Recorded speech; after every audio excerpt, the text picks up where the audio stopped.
नमस्कार मित्रों, मैं कक्षा 10वीं का भाग 3 लेकर आई हूँ जो सेमुशी कक्षा 10वीं का कोर्स में है।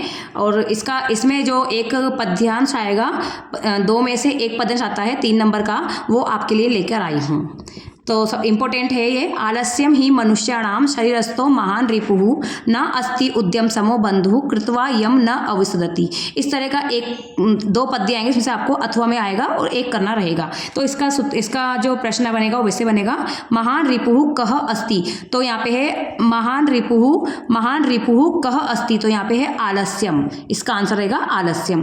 केन समः बंधु न अस्ति, किसके समान बंधु नहीं है। तो यहाँ लिखा न अस्ति उद्यम समो बंधु, यानी कि उद्यम के समान कोई बंधु नहीं है। तो यहाँ पे आपको लिखना पड़ेगा उद्यमेन समः बंधु नास्ति।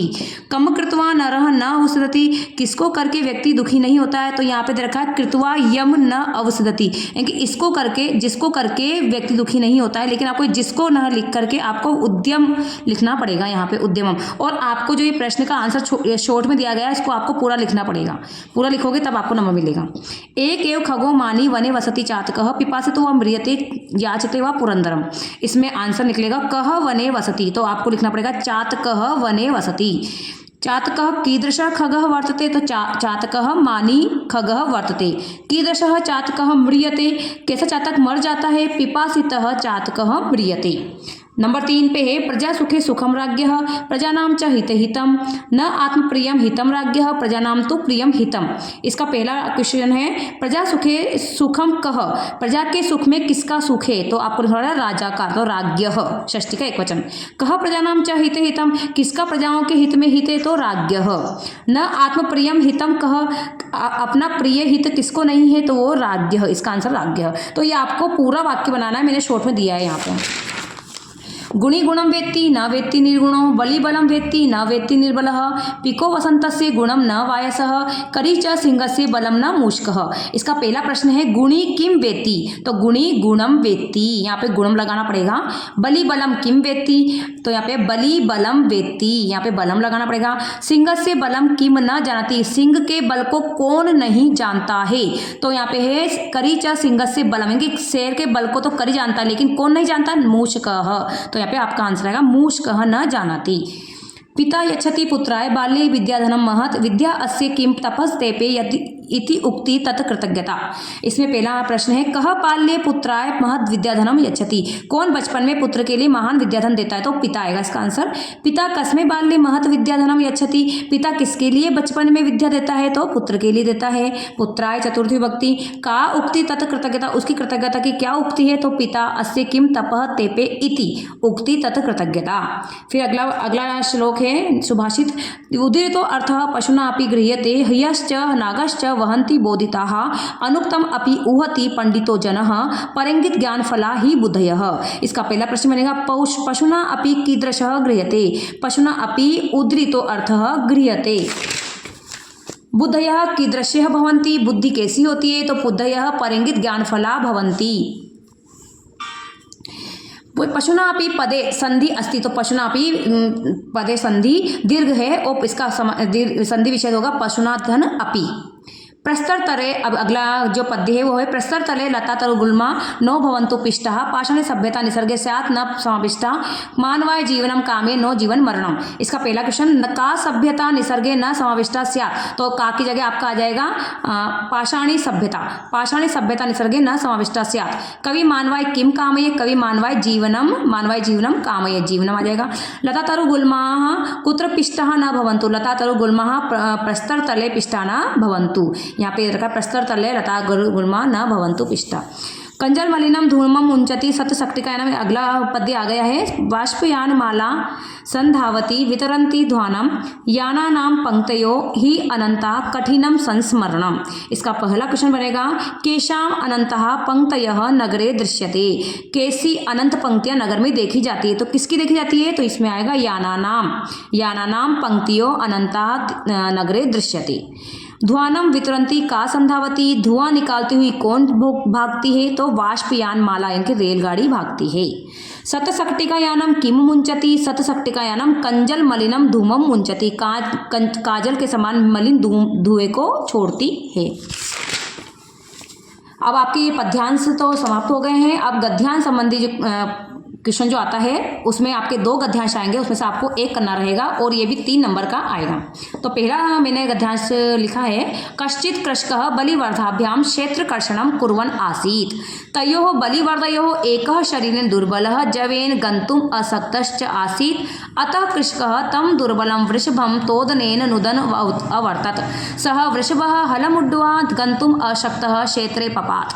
क्रुद्धः कृषिवलः तम् उत्थापयितुं बहुवारं यत्नम् अकरोत् तथापि वृषः न उत्थितः। भूमौ पतितं स्वपुत्रं दृष्ट्वा सर्वधनुनां मातुः सुरभेः नेत्राभ्याम् अश्रूणि अविरासन्। इसका पहला प्रश्न बनेगा, कृषकः काभ्याम क्षेत्रकर्षणं कुर्वन् आसीत्। तो यहाँ पे लिखा हुआ है कृषकः बलिवर्धाभ्याम, तो काभ्याम की जगह आपको बलिवर्धाभ्याम लिखना है। तयोः बलिवर्धयोः एकः कीदृशः आसीत्, तयोः बलिवर्धयोः उन दोनों बेलों में से एक कैसा था। तो एकः शरीरेण दुर्बलः जवेन गन्तुम् अशक्तः च आसीत्। मातु सुरभे नेत्राभ्याम कानि अविरासन, तो माता सुरभि नेत्रों से ये अश्रूणि अविरासन। पित्रा देवगतिः तस्याम् एव रात्रौ तस्मिन् गृहे कश्चन चोरः गृहाभ्यन्तरः अंतरं प्रविष्टः तत्र निहिताम् एकां मञ्जूषाम् आदाय पलायितः। चोरस्य पादध्वनिना प्रबुद्धो अतिथि चोरशङ्कया तम् अन्वधावत् अग्रहणाश्च परं तदानीम् एव किञ्चित् विचित्रम् अघटत्। चोरः एव उच्चे क्रोशितुम् आरभत चोरो अयम् इति। तस्य तारस्वरेण प्रबुद्धः ग्रामवासिनः स्वगृहात् निष्क्रम्य तत्र गच्छन् वराकम् अतिथिम् एव च चोरं मत्वा अभ्यर्थयन्। यद्यपि ग्रामस्य आरक्षी एव चोरः आसीत् तत्क्षणम् एव रक्षापुरुषः तम् अतिथिं चोरो अयम् इति प्रख्याप्य कारागृहे प्राक्षिपत्। इन पैराग्राफ को आपको 2 या 3 बार पढ़ना है। यदि नहीं समझ में आता है तो अगर 2 या 3 बार पढ़ोगे तो आपको आंसर आराम से मिल जाएंगे। गृह अभ्यंतरम कः प्रविष्टः, गृह अभ्यंतरम कश्चन चोरः प्रविष्टः। यहाँ पे दे रखा है कि गृह अभ्यंतरम कः प्रविष्टः, तो यहाँ पे स्पष्ट है ये रहा, कश्चन चोरः कोई चोर घर के अंदर चला गया था। तो कौन चला गया था, तो कोई चोर। देवगति कीदृशी अस्ति, तो देवगति अस्ति। ग्रामवासिनः किम् अकुर्वन्, ग्रामवासिनः स्वगृहात् निष्क्रम्य, इसमें आंसर है लिखा नहीं है,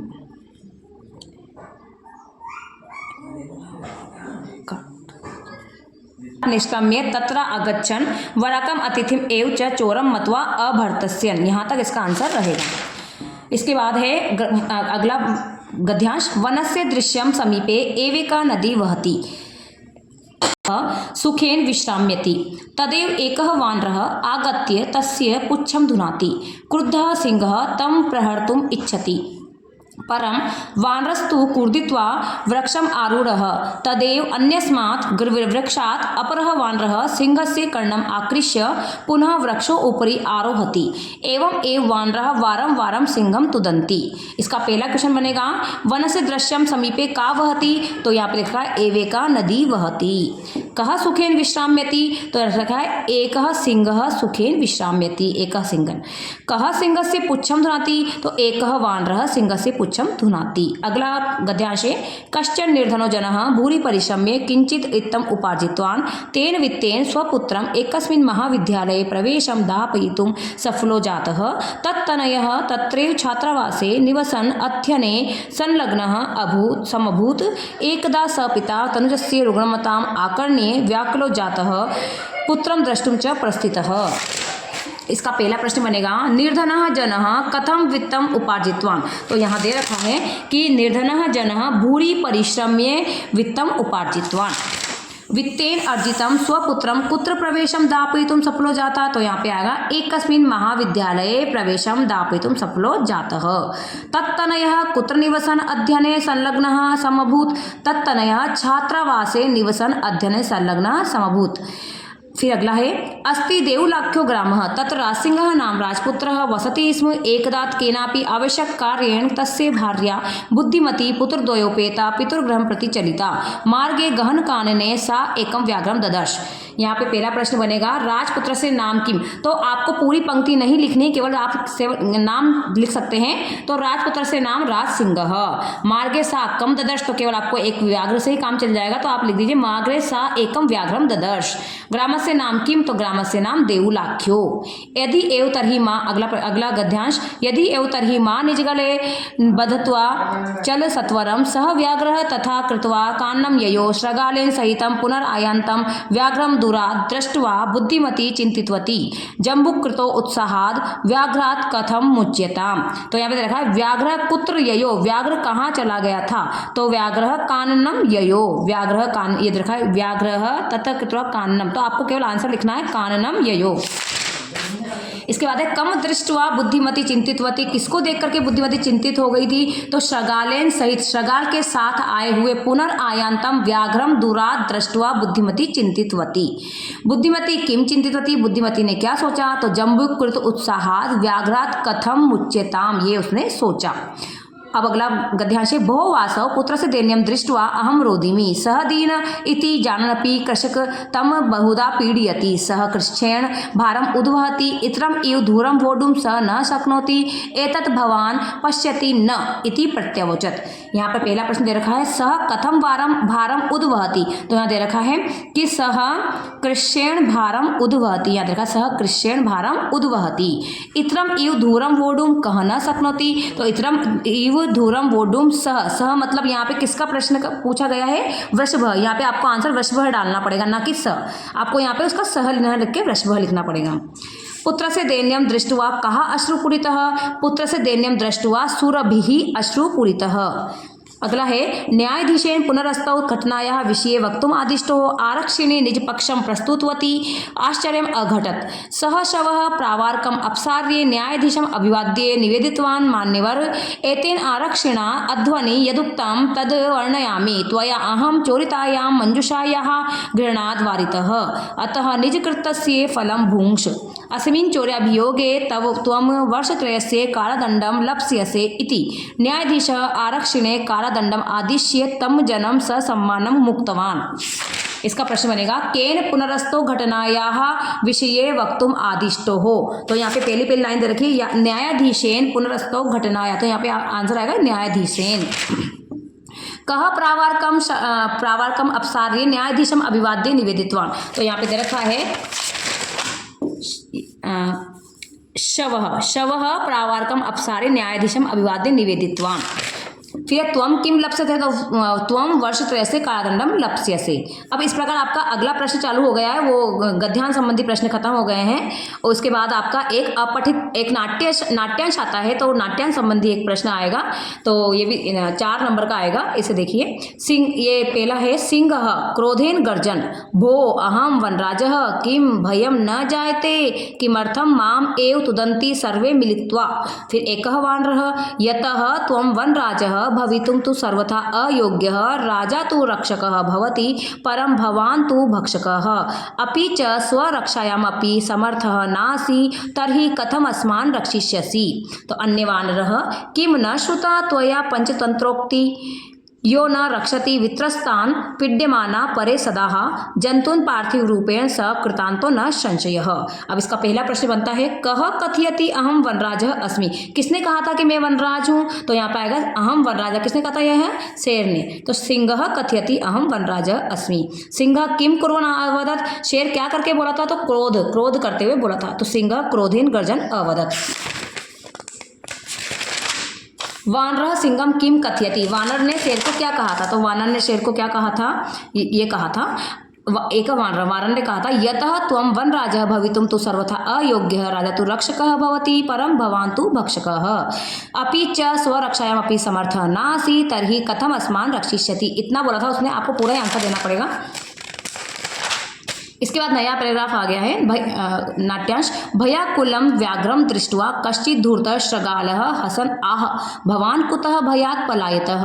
व्याघ्र बोल रहा है गच्छ गच्छ जम्बुक त्वमपि कश्चित् गूढ़ प्रदेशम यतो व्याघ्र मारी इति या शास्त्रे श्रूयते तत्तया अहम हन्तुम आरब्धः परम ग्रहित कर जीवितो नष्टः शीघ्रं तद अग्रतः। फिर श्रगाल व्याघ्रः त्वया महत् कौतुकम् आवेदितं यन्मनो अनुसार अपि विभेषि व्याघ्रः प्रत्यक्षम एव मया सा आत्मपुत्रको एकेक्षो मम आत्तुं कलयमानोः सपेटया प्रहरन्ति दृष्टा जम्बुकः स्वामिन् यत्र अस्ते सा धूर्ता तत्र गम्यताम् व्याघ्र तव पुनः तत्र गतस्य सा सम्मुखम अपेक्षते यदि तर्हि त्वया अहम हंतव्यः इति। इस प्रकार का आपका पैराग्राफ आएगा, इसमें से आंसर निकलेंगे। पहला है श्रगालः कीदृश आसीत्, श्रगाल कैसा था, तो यहाँ पे दे रखा है कश्चित् धूर्तः श्रगाल, श्रगाल कैसा था, धूर्त था, तो धूर्तः आसीत्। व्याघ्र कया प्रहरन्ति स्म दृष्टा, तो व्याघ्र ने चपेटे मतलब चाटे से प्रहरन्ति दृष्टा देखा था, मारते हुए देखा था। व्याघ्रेन किन कुर्वन्ति सा दृष्टा, व्याघ्र के द्वारा क्या करते हुए देखा गया था, व्याघ्र के द्वारा व्याघ्रेन स आत्मपुत्र एकेक्षो मम आत्तुम कलह मानो चपेटया प्रहरन्ति दृष्टा। इसके बाद अगला है राम संबंधी जो एक लेसन है, उसमें से आपके एक या दो या तीन पैराग्राफ बनेंगे, वो वेरी वेरी इंपॉर्टेंट है, उसको आप देख लेना। राम अहम अत्र भवतो जनकम नामतो वेदितुम इच्छामि लवः न हि जानामि अस्य नाम ध्येयं न कश्चित् अस्मिन् तपोवन तस्य नाम व्यवहरति। रामः अहो महात्म्यं कुशः जानामि अहम तस्य नाम ध्येयं। रामः कथ्यताम् कुश निरंकुशो नाम राम वयस्य अपूर्वम खलु नाम ध्येयम। इसमें से प्रश्न बनता है कह कुशलवयो पितुः नाम वेदितुम इच्छति, कौन कुशलव के पिता का नाम जानना चाह रहा था, तो राम कह रहे थे, तो यहाँ पे आएगा आंसर रामः। रामस्य नाम कुत्र जनः न व्यवहरति, राम के नाम को कौन लोग नहीं जानते हैं, तो रामस्य नाम अस्मिन् तपोवने, इस तपोवन के लोग नहीं जानते हैं। स्वपितुः नाम कह न जानाति, अपने पिता का नाम कौन नहीं जानता है, स्वपितुः नाम लवः न जानाति। कुशः स्वपितुः नाम किम अकथयत, कुश ने अपने पिता का नाम क्या बताया था, तो कुशः स्वपितुः नाम निरंकुशो अकथयत। अगला पैराग्राफ है रामः कथम अस्मत् समानाभिजनो संवृतो, विदूषकः किम द्वयोरपि एकमेव प्रतिवचनं लवः भ्रातरो आवाम सौंदर्यो रामः समरूपः शरीर सन्निवेशः वयसस्तु न किंचित् अंतरम्। लवः आवाम यमलहो रामः संप्रति युज्यते किम नाम ध्येयं वंद्यताम वंदनायाम। तो पहला क्वेश्चन है कौ आवाम सौंदर्य, किनका सौंदर्य था, तो भ्रातरौ दोनों भाइयों का सौंदर्य था। कथम शरीर सन्निवेश, समरूपः शरीर सन्निवेशः। लवः आवाम कौ, तो लवः आवाम यमलौ।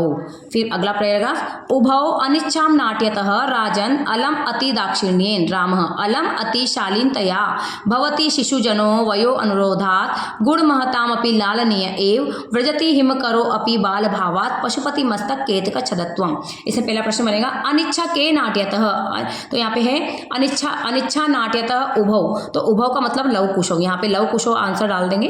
लालनीय वयो अनुरोधात कह भवति, लालनीय वयो अनुरोधात शिशु जनो भवति, ये भवति ये वाला आंसर इसमें आ जाएगा।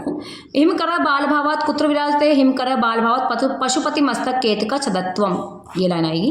अगला है व्याघ्र चित्र को अरे किम वनराज पदाय सुपात्र चीयते एतदर्थम तु आवाम एव योग्यो यस्य कस्यापि चयनं कुर्वन्तु सर्वसम्मत्यः सिंहः तुष्णीं भव भो विवाम अपि मतसदृशो भक्षको न तु रक्षको एते वन्यजीवाः भक्षकं रक्षकः पद योग्यं न मन्यन्ते अतएव विचार विमर्शः प्रचलति।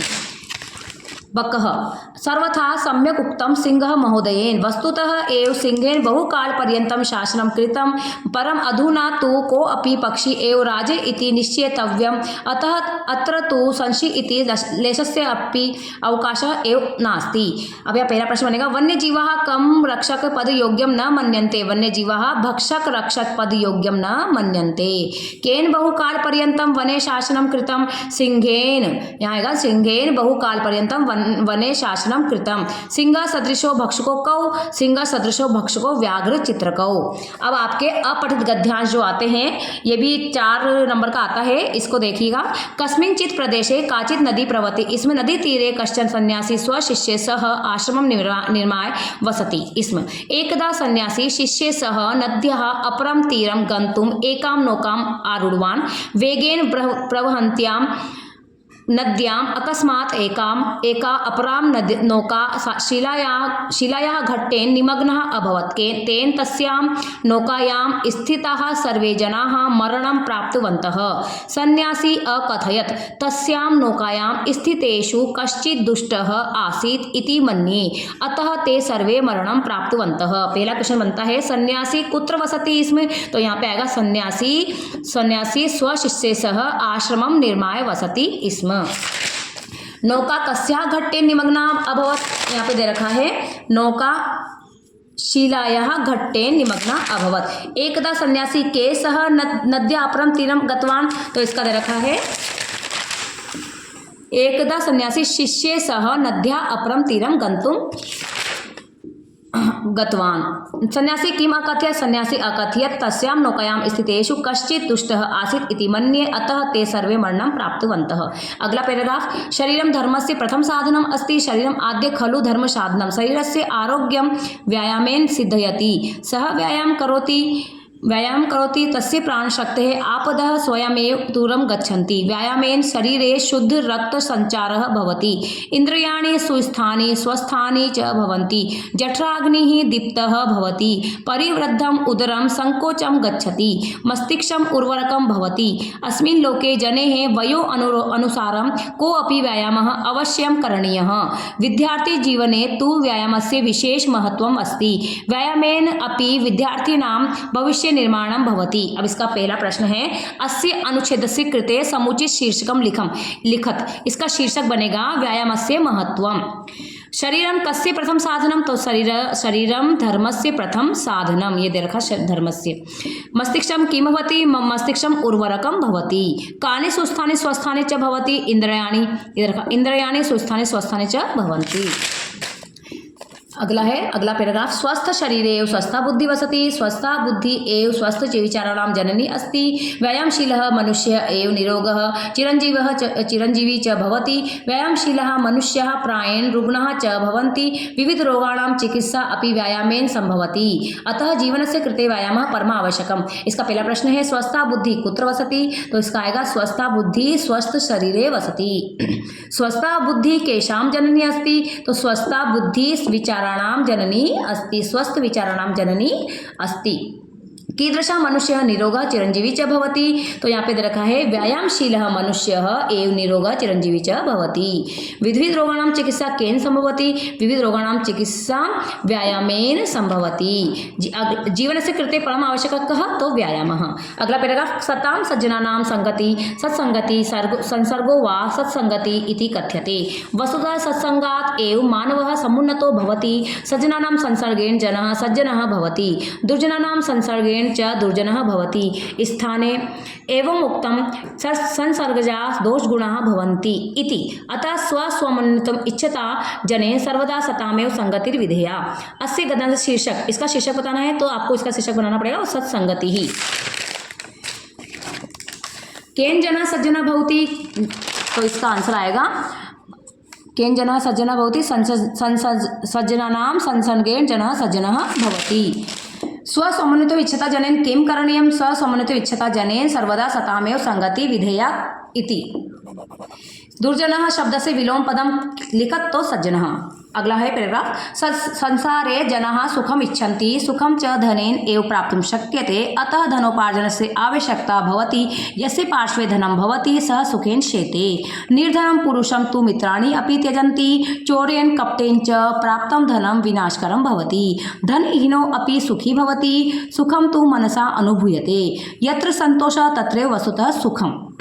पहला क्वेश्चन बन रहा है इसका, संसारे जनाः किम इच्छन्ति, तो यहाँ पे रखा है संसारे जनाः सुखम इच्छन्ति। सुखम कथम प्राप्तुं शक्यते, तो यहाँ रखा है सुखम च धनेन प्राप्तुं शक्यते। कम पुरुषम मित्राणि अपि त्यजन्ति, तो निर्धनम पुरुषम मित्राणि अपि त्यजन्ति। ये रखा काभ्यां प्राप्तं धनं विनाशकरं भवति, चौर्येण कपटेन च प्राप्तं धनं विनाशकरं भवति। वस्तुतः कुत्र सुखं वर्तते, यत्र संतोषः तत्र वस्तुतः सुखम वर्तते। ये आपके ये इस तरह से अपठित गद्यांश आएंगे और इसमें से ही आपको ढूंढ करके आंसर लिखने रहेंगे। अब एक प्रश्न आपका संस्कृत भाषा निबंध संबंधी आता है और ये 4 नंबर का आता है। इसमें मैंने आपको वेरी वेरी इंपॉर्टेंट तो संस्कृत भाषा या महत्व बताया है। ये 99% आपका आएगा ही आएगा, लेकिन 1% अपन महाकवि कालिदास को लेके चलेंगे, क्योंकि कभी कभी ऐसा होता है कि ये संस्कृत भाषा का महत्व छोड़ करके कालिदास दे देता है। तो आपको 99% तो आपको संस्कृत भाषा का महत्व ही तैयार करना है। अगला है स्वप्राचार्य से कृते अवकाशार्थम प्रार्थना पत्र। एक प्रार्थना पत्र आएगा और एक पत्र आएगा, तो आपको केवल अवकाश का प्रार्थना पत्र तैयार करना है। ये 4 नंबर का आएगा। इस तरह आपके जो क्वेश्चन है कंप्लीट हो गए हैं। सारा ही सिलेबस मैंने कवर करने की कोशिश की है। तो आप इन सबको जो 3 वीडियो आए हैं, तीनों वीडियो को एक एक बार देख कर जाना। ये वेरी वेरी इंपॉर्टेंट है। इसमें से आपके 60-70 नंबर तो 75 में से आ ही जाएंगे। ठीक है, धन्यवाद आपको सबको ऑल द बेस्ट संस्कृत के पेपर के लिए। धन्यवाद।